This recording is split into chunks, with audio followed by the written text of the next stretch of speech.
Ladies and gentlemen, and all points in between, welcome to Aunt Millicent's cooking show.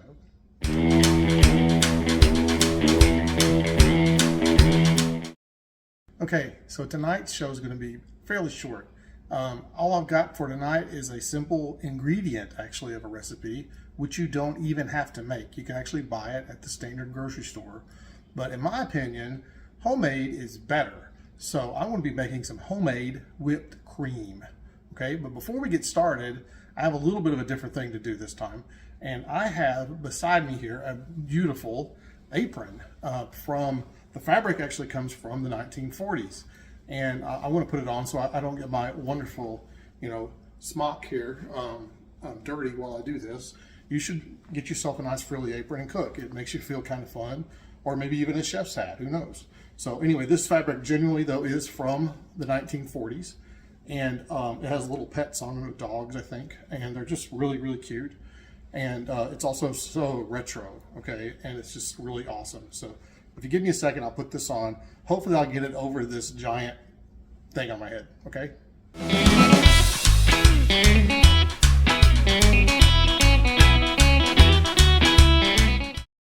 I've got the apron on now. Let me kind of model it a bit for you, okay?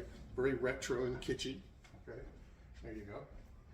So this is actually homemade. My producer made it. It's very nice and it's just so cute. Anyway, so what we're going to do now is I want to introduce the ingredients of whipped cream. Okay, the first thing you're going to need is some heavy whipping cream from the store.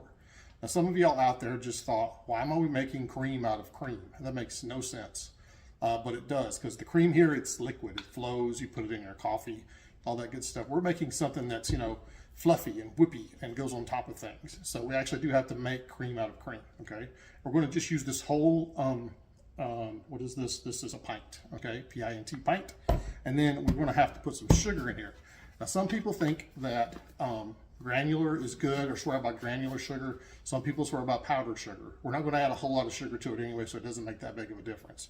So we're going to get yourself a teaspoon, or we're going to add probably about 2 teaspoons to this, okay? A lot of recipes say just sugar it and to taste. So if you like it really sweet, put a bunch of these in there. Not too many though, okay? Because you don't want it to be grainy, okay? So just a few in here if you don't like it sweet, or a lot if you do, okay? And then finally, we have vanilla extract. The vanilla extract is just from the store, and it gives it a little bit of extra flavor, okay? So that's where we're going, and let's go to the mixer. Now, if you don't have a mixer, it's fine, okay?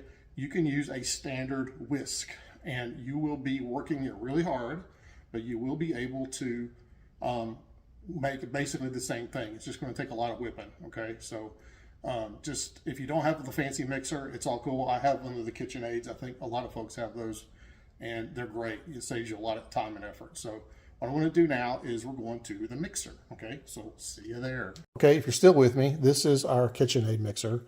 I've put the whisk attachment on here. We've had this a very long time, and it's made out of, I don't know, steel or something, or iron. It lasts forever. You can see behind it my bread box, which my little cartoon bread guys, that was some little custom work I did a while back. So anyway, again, if you don't have the KitchenAid, it's really okay. You can use one of these guys, just a hand whisk, okay? And you'll be working it pretty hard, but you can still do it, okay? So here we go. The cream goes in. Wasn't that exciting. All right, and then I want to put in about 2 teaspoons of sugar. This is granulated standard sugar, okay? And then finally, I'm going to put in about a teaspoon of vanilla extract, okay? And we go in just like that. That'll give it a nice flavor. Okay, so now we get to have the real fun part, and the mixer goes down like this. And we're going to whip this a while, okay? So I want to stop the camera and speed up the work, and I'll be back.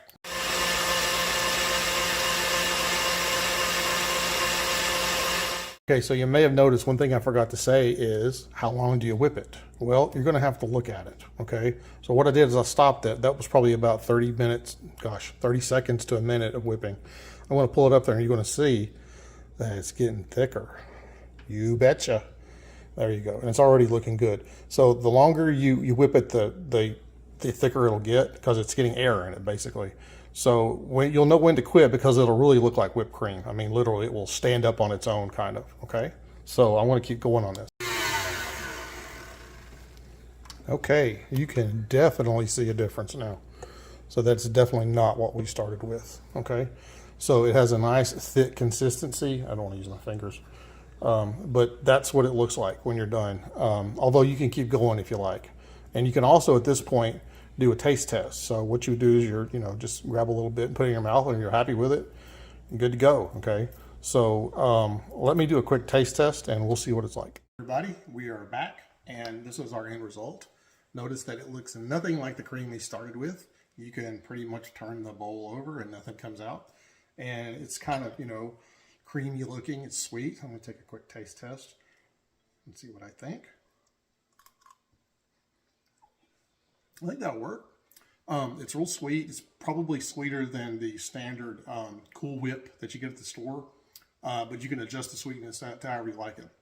And by the way, if you use a recipe and use Cool Whip, I won't say anything. It's cool, okay? But this is really good stuff. And it goes in a lot of things. Like I'm going to put it in another recipe that I'm going to have on this channel very soon. So you could use it to put in your hot cocoa. You can put it in other desserts. You can put it on top of strawberry cheesecake, or strawberry shortcake. It's just unbelievable on vanilla ice cream or chocolate. And it's a great ingredient for other things, okay? And it doesn't take long. That's the great thing about it. It's fast. Just, you do some whipping and you're done. You can put this stuff in the blender, go get yourself a glass of wine and come back and, hey, you got whipped cream. I mean, you could just eat this on its own. I don't recommend that. But anyway, that's whipped cream. And I'm not going to sit at my little dinner table and eat this because that'd be really bad for me, okay? So I want to thank you for joining me, and I want you to try this recipe at home. You will love it, I promise, okay? Okay, bye-bye. We'll see you next time. Thank you.